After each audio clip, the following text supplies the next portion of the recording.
As the elevator doors closed, I found myself trapped with the last person I wanted to see. James leaned against the wall, his expensive suit reeking of success and arrogance. He smirked when he recognized me. "As of today, I'm marrying your best friend," he announced smugly. "I heard your small consulting firm is struggling. Maybe Emma can hire you as her assistant." I forced a neutral expression while my heart raced with anticipation. If only he knew I'd just bought his entire company for $2.3 billion. When Monday's board meeting starts, his perfect world will crumble. I never expected my life would become this twisted tale of betrayal and revenge. My relationship with my stepsister Tiffany had always been strained at best. When my father married her mother, I was 15, and Tiffany was 17. She was tall, blonde, and instantly popular at our high school. I was more introverted, preferring the company of books to people. From day one, Tiffany made it clear she saw me as competition rather than family. My father tried to bridge the gap between us, organizing family dinners and vacations, but nothing seemed to work. Tiffany would smile for my father's benefit, then whisper cutting remarks when adults weren't listening. "Your clothes are so last season," or "No wonder you don't have a boyfriend," became her standard greetings. What bothered Tiffany most was my writing. I'd been working on stories since I was 10, filling notebooks with character sketches and plot ideas. By senior year of high school, I'd won several writing contests, and my English teachers encouraged me to pursue writing professionally. "It's cute how everyone pretends your stories are special," Tiffany said after I won a state competition. "They just feel sorry for you because your real mom left." Her words stung, but I channeled the pain into my writing. After college, I landed a job as an assistant editor at a small publishing house in the city. The salary was barely enough to cover rent for my tiny studio apartment, but I loved being surrounded by books and authors. During my lunch breaks and late into the night, I worked on my novel. The story poured out of me over 3 years. It was about a young woman discovering her voice and strength after a family tragedy. I poured my heart into those pages, revising and polishing until every sentence felt right. That's when I met James at a publishing industry mixer. He was charming, ambitious, and worked as a junior executive at a tech company that created software for publishers. When he asked for my number, I was flattered. Soon we were dating, and 6 months later, we moved in together. James knew how important my novel was to me. He'd often find me typing away at 3 in the morning and bring me coffee. "You're going to be the next great American novelist," he'd say, kissing my forehead. When I finally finished my manuscript, James was the first person to read it. "This is amazing, Macy," he said, eyes wide with genuine admiration. "You need to get this published." I submitted my manuscript to several agents, including some I knew through work. The waiting period was excruciating, but I remained hopeful. Meanwhile, my father invited us to his annual 4th of July barbecue. I decided to bring a printed copy of my manuscript to show my family.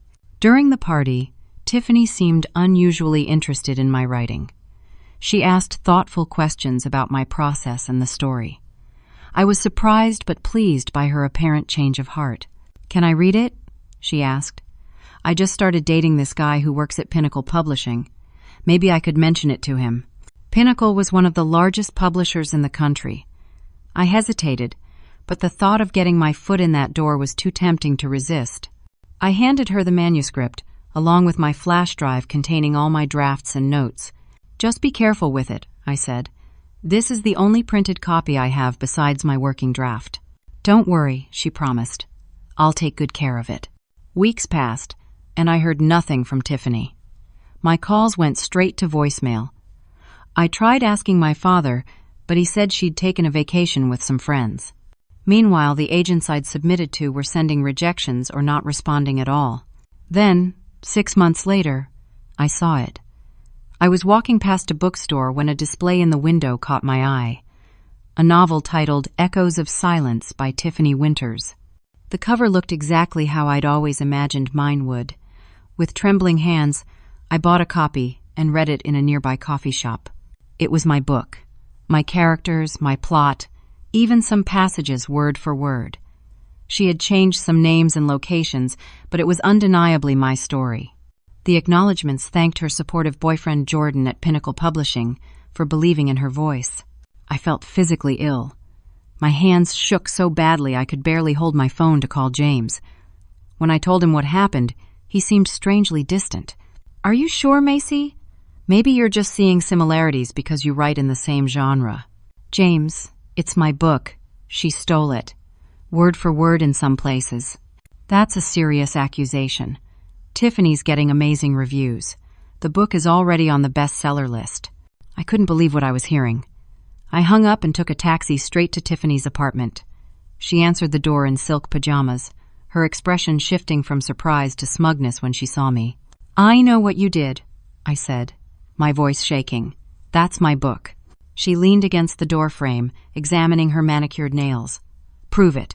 "I have all my drafts, my notes. I'll go to your publisher." "No, you don't have the drafts," she said calmly. "Check your apartment, check your cloud storage. Everything's gone. It's amazing what professional hackers can do these days." I pushed past her into the apartment and froze. There, lounging on her couch, was James. My James. He didn't even have the decency to look ashamed. "Sorry, Macy," he said. "Tiffany and I have been seeing each other for months. She showed me her book, and it's brilliant. Nothing like that amateur thing you were working on." The world tilted beneath my feet. In one moment, I'd lost my boyfriend, my stepsister, and the book that had been my life's work for 3 years.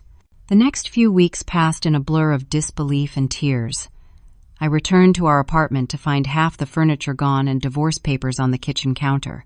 James and I had gotten married in a small ceremony the previous year, a fact he now seemed to consider an inconvenience. I spent days searching frantically for any evidence of my original manuscript. My computer had been completely wiped. The cloud storage I used showed deletion dates corresponding to when I'd been at the barbecue. Even my handwritten notes were missing from the desk drawer where I kept them. I called lawyers, but without proof, they all said the same thing. It would be my word against hers, and she had a published book with a major publisher backing her. One attorney even suggested I could be sued for defamation if I pursued it. Meanwhile, Echoes of Silence was climbing the bestseller charts. Tiffany appeared on morning talk shows, discussing her creative process and inspiration. Each interview was like a knife twisting in my heart. "I've always been a storyteller," she told one host. "This book has been inside me since I was a teenager." The divorce proceedings were equally devastating. James claimed I had become unstable and delusional about my stepsister's success. He portrayed me as a failed writer who couldn't handle someone else's achievement. "She's been making these accusations since Tiffany's book came out," his lawyer told the judge. "It's clearly jealousy and mental instability." Without proof and with James's tech connections having scrubbed any evidence, I had no way to fight back effectively. The divorce left me with barely enough money to find a new place to live. The small publishing house where I worked became uncomfortable too. Colleagues whispered about my breakdown, and my boss called me into her office for a wellness check. "We're concerned about you, Macy," she said gently. "These accusations against your stepsister are getting back to industry people. Pinnacle Publishing is an important partner for us." 2 weeks later, I was let go due to restructuring. With no job, no husband, and no manuscript, I felt like my life was collapsing. I couldn't even face my father, who called repeatedly asking why I was harassing Tiffany about her success. "Why can't you just be happy for your sister?" he asked, not even adding step before sister. My only support came from my college friend Emma Ward. She had a spare room in her apartment and offered it to me until I could get back on my feet. "I believe you," she told me one night as we shared a bottle of wine. "James was always a snake, and I never trusted your stepsister." Emma worked in corporate consulting and helped me land a few freelance editing jobs. Slowly, I began to rebuild my life, even as Tiffany's star continued to rise. Her book was now being translated into 12 languages, and there were whispers of a movie deal. I started a small consulting business focused on intellectual property and digital rights. The irony wasn't lost on me, but my experience had given me insight into how vulnerable creative work could be. I advised small publishers and independent authors on protecting their content. At night, I started writing again. Not another novel, but a detailed account of everything that had happened. I documented dates, conversations, and every detail I could remember about my stolen manuscript. It was therapeutic, and something told me to keep careful records. Then came the morning when my tentative new world shattered again. I'd stopped by Emma's favorite cafe to surprise her with breakfast, only to see her in a corner booth with James. They weren't discussing business. His hand covered hers, and she was laughing at something he said, her head tilted in that flirtatious way I recognized all too well. I didn't confront them. Something had changed in me since the first betrayal. Instead of rushing in with accusations, I watched them for 10 minutes, taking photos with my phone from behind a newspaper. Then I left without being seen. That night, when Emma returned to the apartment, she mentioned having lunch with clients. I nodded and asked casual questions. Every lie she told was another brick in the wall I was building between my past and my future. Within a week, I had found a small studio apartment and moved out while Emma was at work. I left a note thanking her for her help during my difficult time. No accusations, no confrontations. Just a clean break. Alone again, I made a decision. I would no longer be defined by what was taken from me. Instead, I would rebuild so completely that when the time came for justice, it would be on my terms, not in desperate pleas that could be dismissed. I just didn't know then how complete that justice would eventually be. My consulting business grew slowly but steadily over the next few years. I specialized in intellectual property rights, helping authors and small publishers protect their work. Each client was a step toward rebuilding my own strength and knowledge. Meanwhile, I kept track of James, Emma, and Tiffany from a distance. Social media made this surprisingly easy. Tiffany had published a second book, though reviews noted it lacked the magic of her debut. James had risen to become Chief Operations Officer at TechVantage Solutions, the company where he'd been a junior executive when we met. Their stock was soaring under his leadership, at least according to the business press. Emma had built her own consulting practice specializing in corporate image management. Her client list included several mid-sized tech companies, and she frequently posted photos from business conferences and networking events. Occasionally, James would appear in these photos, though they maintained a professional appearance in public.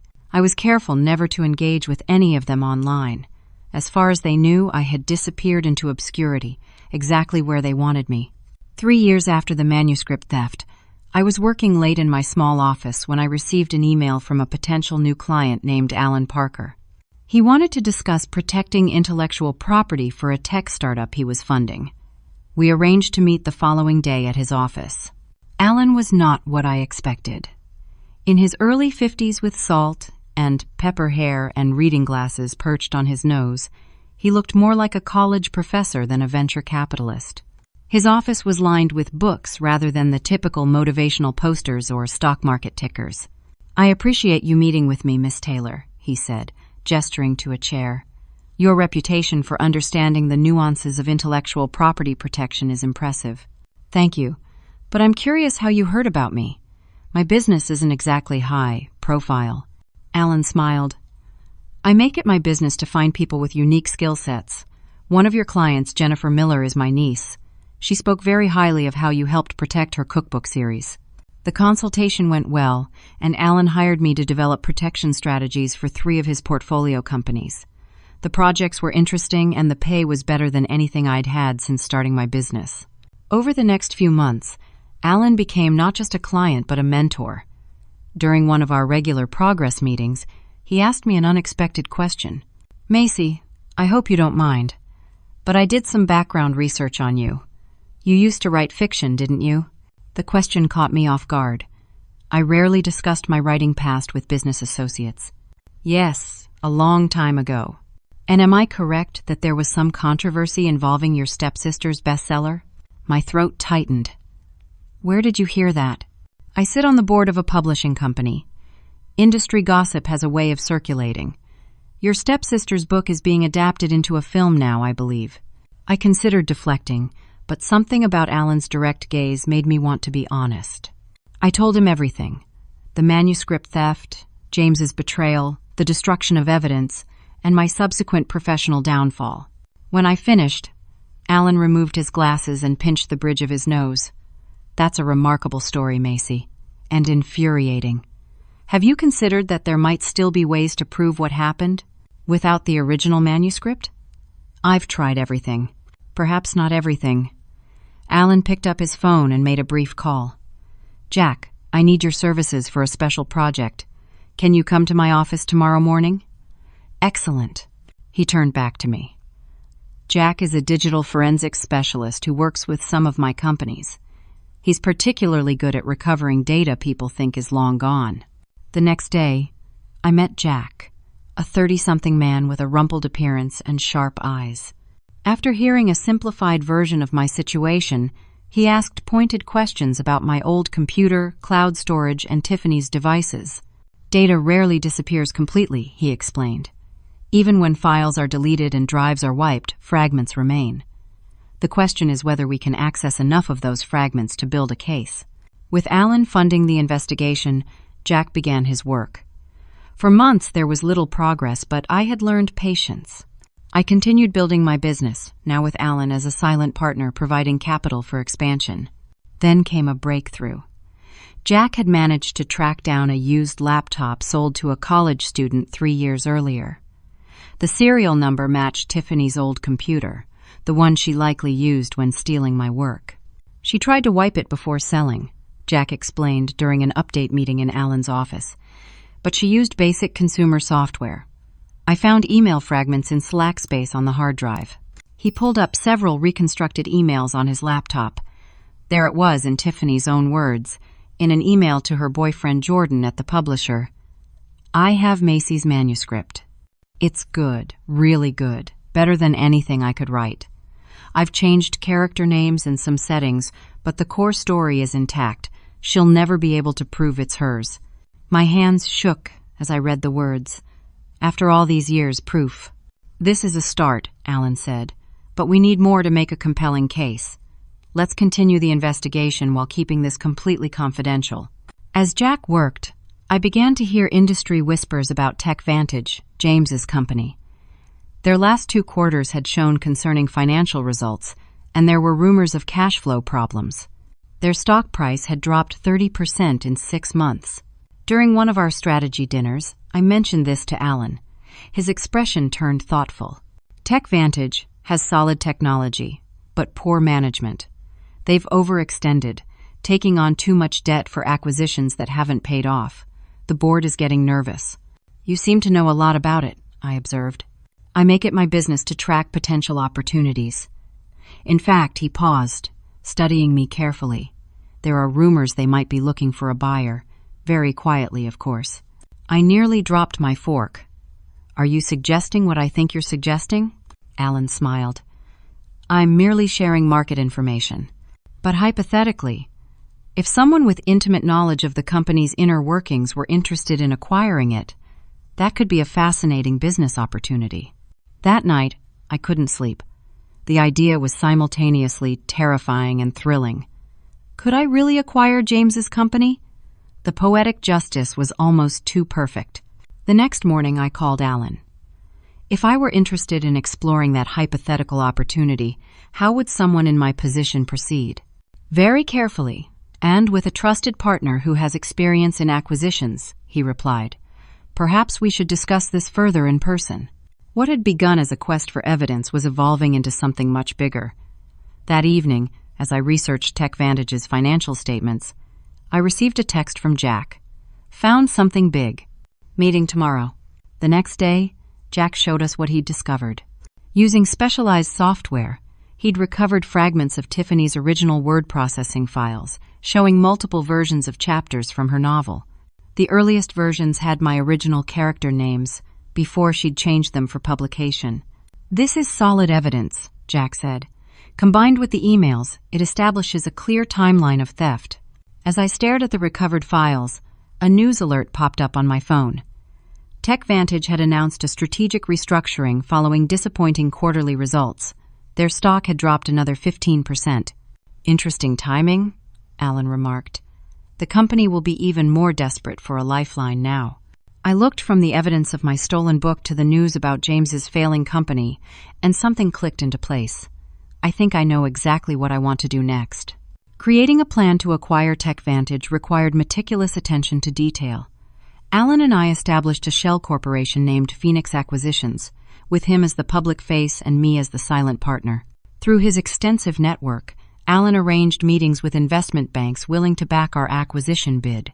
The key is to keep your identity completely hidden, Alan explained as we reviewed the corporate structure. If James gets even a hint that you're involved, he'll fight the acquisition out of spite, even if it's against his financial interests. For 3 months, we worked tirelessly on the acquisition strategy. TechVantage's financial situation continued to deteriorate, making them increasingly receptive to buyout offers. Their technology still had value, but years of mismanagement had left the company vulnerable. Meanwhile, Jack continued his digital forensic work, building an increasingly solid case about my stolen manuscript. He discovered Tiffany had kept copies of my original work on various devices, apparently as reference for her continued plagiarism. "She's not very careful with digital security," Jack noted during one update meeting. "She seems to think deleting files makes them disappear forever." While the acquisition plan progressed, I maintained my consulting business as a cover. None of my clients, except those connected to Alan, knew about Phoenix Acquisitions or my true intentions. I also kept tabs on Emma and James's relationship. They had become more public recently, appearing together at industry events. Emma's consulting firm had landed TechVantage as a client, handling their corporate communications during restructuring. One evening, scrolling through social media, I saw a post from Tiffany announcing a movie deal for Echoes of Silence. The post included a photo of her at a Hollywood party, champagne glass raised in celebration. "Dreams do come true," read the caption. "Can't wait to see my characters come to life on the big screen." My characters. My story. My dream. I closed my laptop and took a deep breath. The anger I felt had transformed over the years into something colder and more focused. Where once I might have lashed out in hurt and rage, now I channeled those feelings into my meticulous plan. The acquisition talks intensified as TechVantage's position weakened. Through Alan, we offered $2.1 billion, a fair price given the company's technology assets, but declining market position. The board countered at $2.5 billion. "They're desperate, but trying not to show it," Alan reported after one negotiation session. "James is pushing back hardest against the sale. He keeps insisting they can turn things around if given more time." "What's his actual position in these negotiations?" I asked. "As COO, he has significant influence but not veto power. Several board members are major investors who've seen their stock value plummet. They're increasingly receptive to our offer.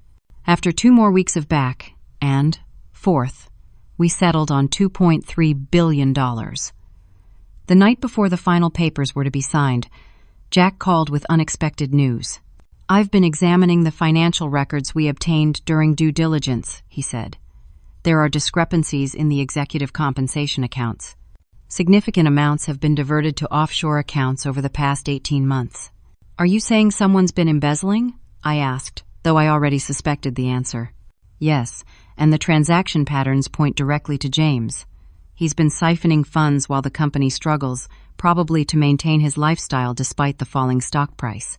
This revelation gave us even more leverage, but I decided not to use it immediately.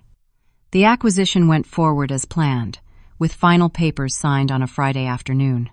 By legal agreement, the announcement would be made to employees and the public on Monday morning, following the emergency board meeting. That weekend was surreal. I had just become the majority owner of a multi-billion-dollar technology company, yet I spent Saturday afternoon alone in my apartment, reviewing documents and preparing for Monday's revelation. On Sunday, I treated myself to a spa day, a small celebration before the storm I was about to unleash. Sunday evening, I received a text from our corporate intelligence team. Target and E attending charity gala at Westin Hotel tonight. Acquisition still confidential. James and Emma would be at the Westin, likely celebrating their engagement while remaining ignorant of the company's impending change in ownership.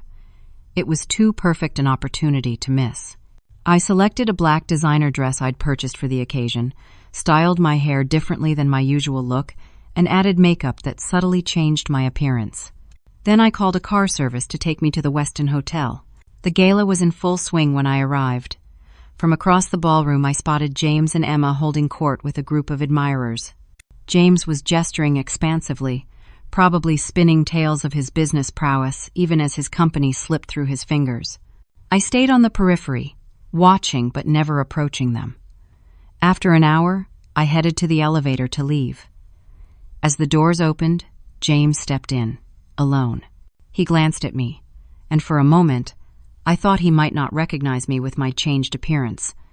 Then his eyes widened slightly. "Macy? Is that you?" I nodded coolly as the elevator doors closed, trapping us together. "As of today, I'm marrying your best friend," he smirked, leaning against the wall with casual arrogance. "I heard your small consulting firm is struggling. Maybe Emma can hire you as her assistant." I maintained a neutral expression, though my heart raced with anticipation. If only he knew I'd just bought his entire company for $2.3 billion. When Monday's board meeting starts, his perfect world will crumble. "Congratulations," I replied calmly. "I'm sure you and Emma will be very happy." The elevator reached the lobby, and James stepped out without looking back. He had no idea that in less than 12 hours, I would be sitting at the head of his boardroom table, revealing myself as his new boss. As I watched him walk away, my phone vibrated with a text from Jack. "Final evidence package complete. Ready for Monday." Everything was in place. 6 years of patience, planning, and perseverance were about to pay off in ways James, Emma, and Tiffany could never imagine. Monday morning arrived with a sense of destiny. I woke before my alarm, calm but alert, like an athlete on competition day. I selected a tailored charcoal suit, subtle makeup, and pulled my hair into a sleek chignon. Today wasn't about making a fashion statement. It was about projecting authority and confidence. Alan called while I was having breakfast. "The board members have been notified of an emergency meeting at 9. They know it concerns the acquisition but not the identity of the new owner. James has been calling everyone, frantically trying to get details." "Has he succeeded?" "No. The confidentiality agreements are holding.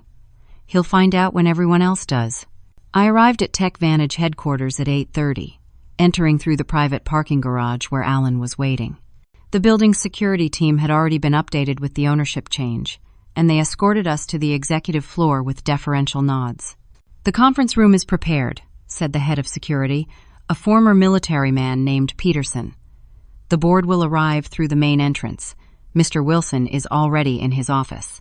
James had no idea I was in the building, just 2 doors down from where he was probably rehearsing last-minute pleas to save his position. The boardroom was impressive, with floor, 2, ceiling windows overlooking the city, and a massive table that could seat 20. I took the chair at the head of the table, with Alan to my right. Our legal team arranged documents along the left side of the table. Everything was in place. At precisely 9 o'clock, the board members began arriving.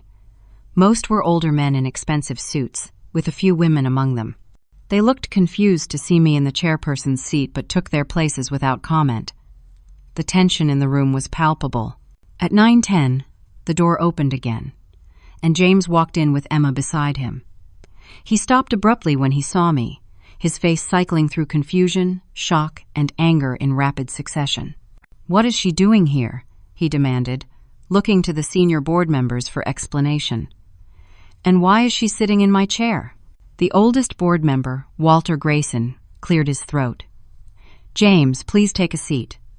This meeting concerns the acquisition of TechVantage, which was finalized on Friday." "I know about the acquisition," James snapped, "but what does my ex-wife have to do with it?" He turned to Emma, who looked equally confused. I spoke for the first time, my voice steady and clear. "I believe Mr. Parker can explain." Alan stood, buttoning his suit jacket. "Ladies and gentlemen of the board, as you know, Phoenix Acquisitions has purchased a controlling interest in TechVantage Solutions.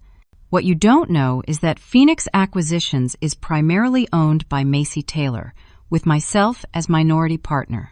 The room erupted in murmurs. James's face had gone pale while Emma clutched his arm, her knuckles white. "This is absurd," James sputtered. "She runs a tiny consulting firm. There's no way she could finance a $2.3 billion acquisition." "Your doubt is understandable," I replied calmly, "but the paperwork is in order. The funds have been transferred, and as of Friday at 5 p.m., I own 70% of TechVantage Solutions. I nodded to our lead attorney, who distributed folders to each board member. These documents confirm the legal transfer of ownership. You'll also find a preliminary plan for corporate restructuring, which we'll discuss shortly. James remained standing, his face now flushed with anger. This is some kind of trick. A revenge plot. Not at all, I said. This is a business decision. TechVantage has valuable assets and technology that have been poorly managed. We intend to correct that. You know nothing about running a technology company, he sneered. On the contrary, I've spent 6 years building a successful business in intellectual property consulting, and I've had excellent intelligence about TechVantage's operations. I let that sink in before continuing. Now, shall we proceed with the official business, or would you prefer to continue this unprofessional display? James finally sat down, pulling Emma into the chair beside him. The look he gave me could have melted steel, but I met his gaze without flinching.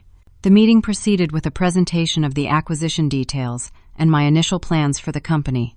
Most board members seemed cautiously optimistic about the changes I proposed, which included streamlining operations and refocusing on core technologies.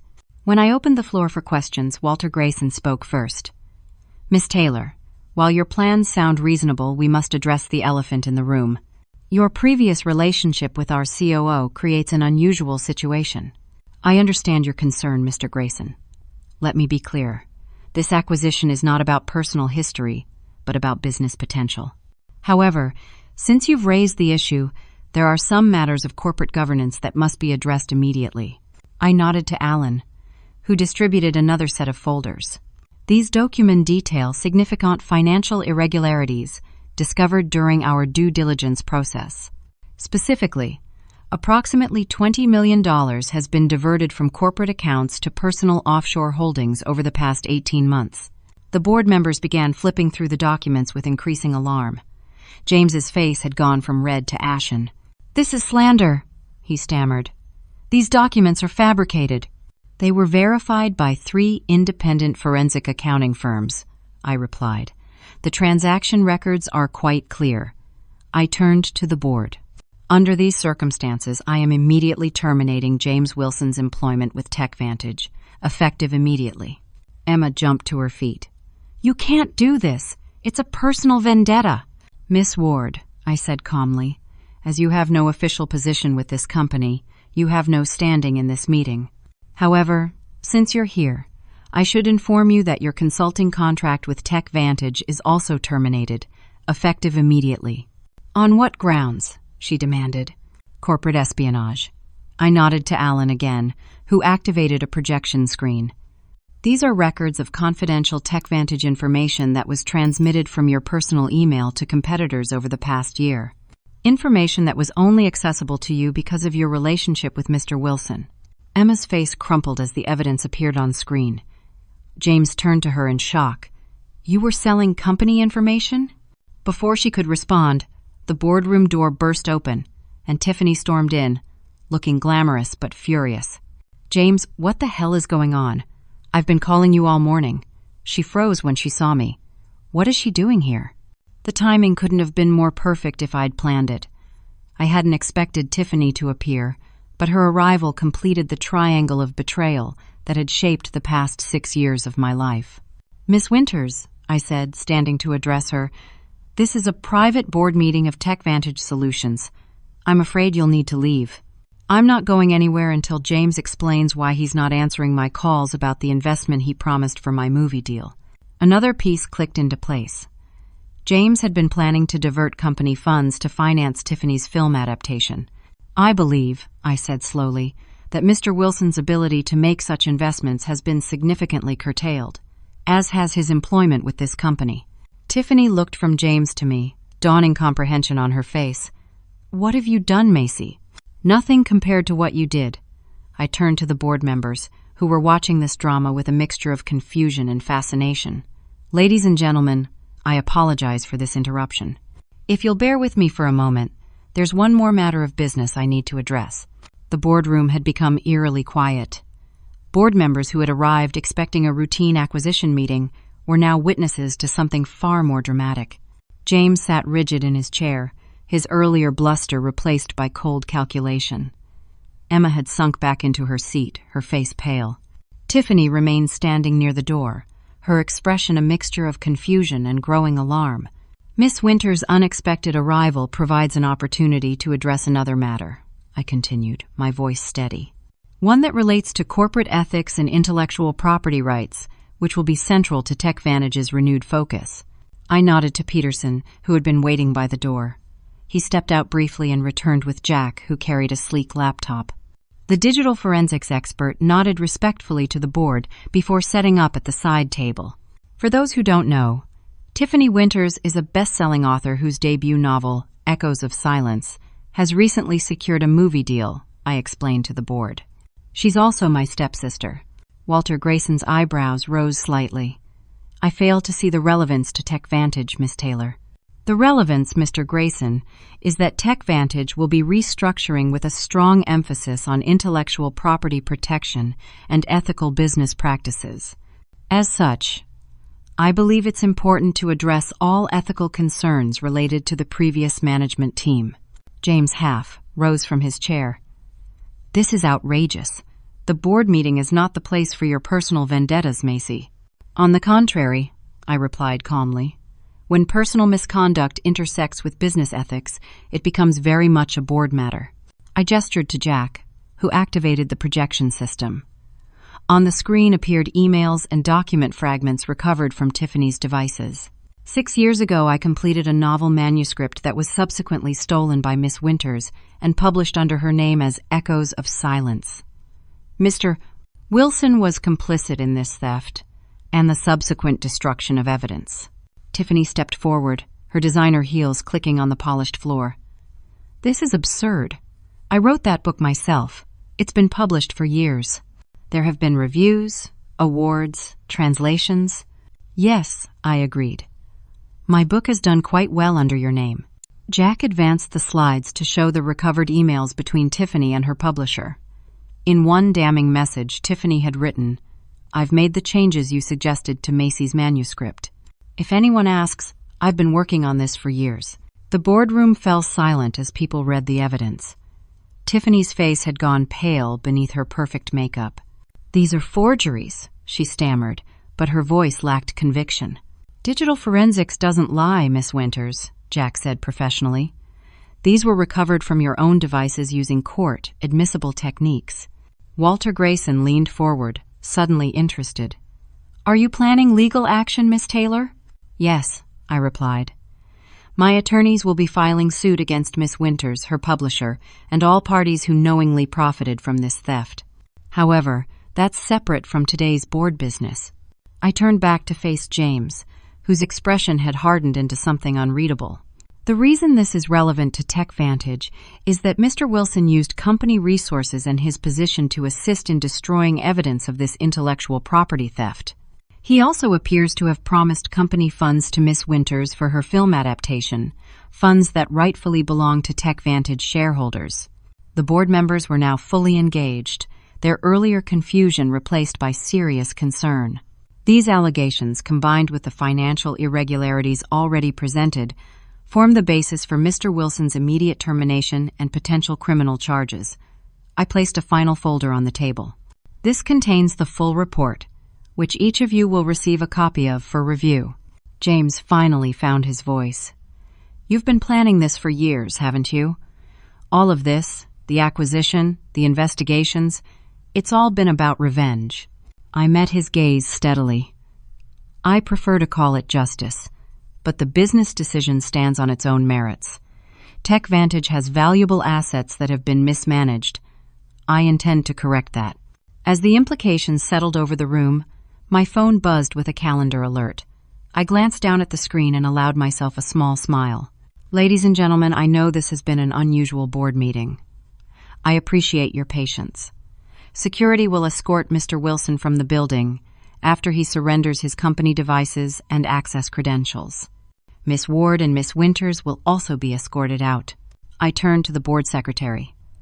"Please note in the minutes that effective immediately, I am assuming the position of Chief Executive Officer of TechVantage Solutions as outlined in the acquisition agreement. With that, the official business was concluded. Board members gathered their documents, many approaching me with handshakes and tentative congratulations. Some seemed impressed by the decisiveness with which I had handled the situation, while others appeared simply relieved that the company had strong new leadership.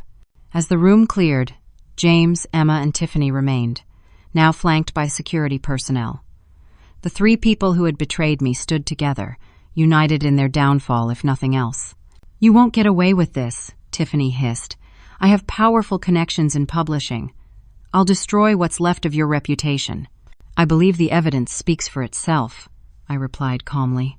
"But feel free to explain to your publisher and film producers why they're about to be named in a multi-million-dollar lawsuit for intellectual property theft." Emma stepped forward, her earlier shock replaced by calculation. "Macy, we've been friends for years. Surely we can work something out. I can provide valuable insights into James's business operations." The betrayal still stung, but I felt nothing but pity for her now. You should have thought of that before selling company secrets to competitors. Security has already locked your consulting firm out of TechVantage systems. Finally, James spoke, his voice low and dangerous. "You think you've won, but you have no idea how to run this company. You'll fail within 6 months, and I'll be there to buy back the pieces for pennies on the dollar." I studied him for a moment, this man I had once loved, now revealed as nothing more than a common thief with an expensive suit and an inflated ego. "I suggest you focus on finding a good criminal defense attorney, James. The financial evidence has already been forwarded to the appropriate authorities." With a nod to Peterson, I turned and walked to the large windows overlooking the city.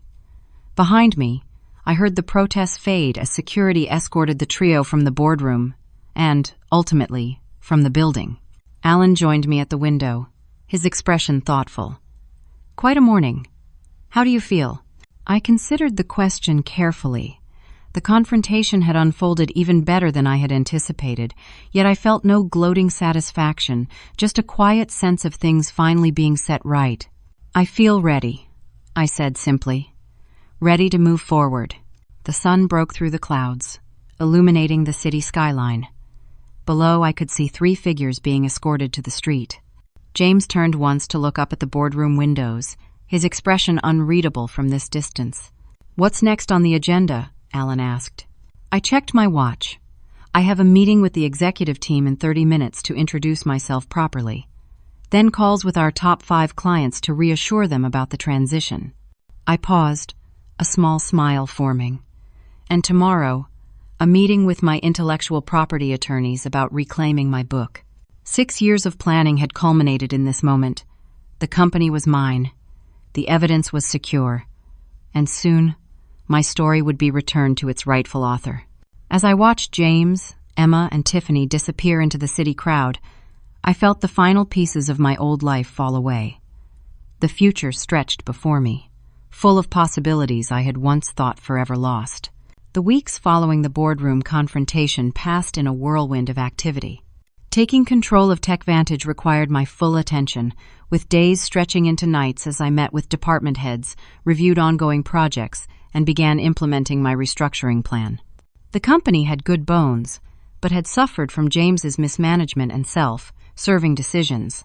Meanwhile, my legal team moved swiftly on the intellectual property case. Armed with Jack's forensic evidence, we filed suit against Tiffany, her publisher Pinnacle, and the film production company that had purchased adaptation rights. The story broke in the business press first.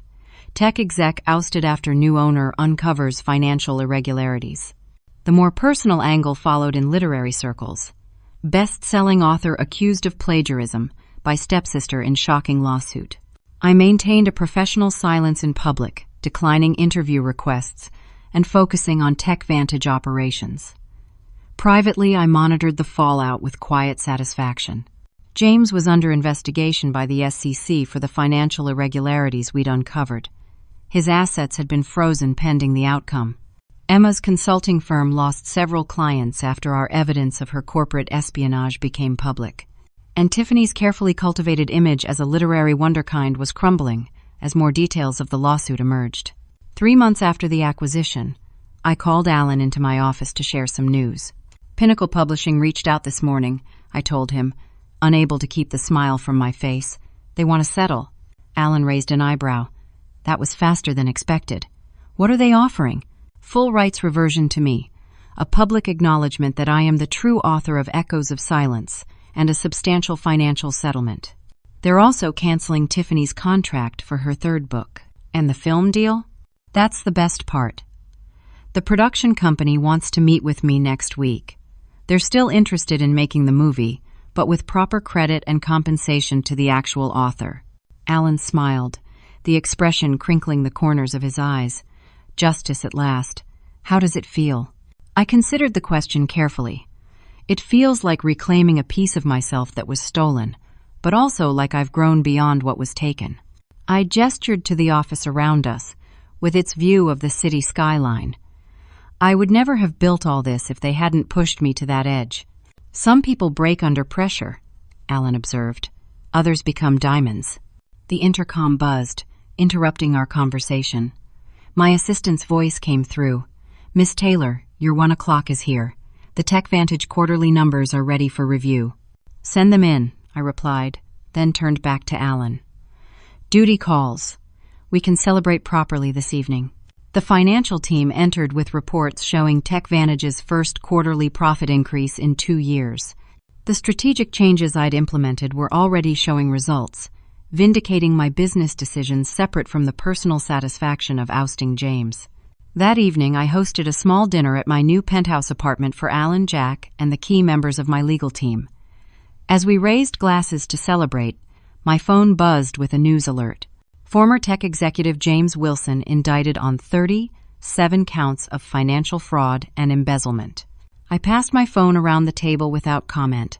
Justice was taking its course without any further effort on my part. What about your stepsister? Jack asked as he handed back my phone. Any word on how she's taking the settlement? According to my sources, not well, I replied. Pinnacle's public statement acknowledging me as the true author goes out tomorrow. They're pulping all existing copies with her name and rushing a new edition with mine. And your father? Has he reached out? That was a more complicated question.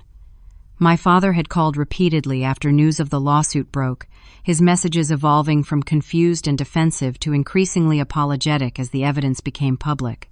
We're meeting for lunch next week, I said simply. It will be a difficult conversation, but necessary. The evening concluded with good food and better company.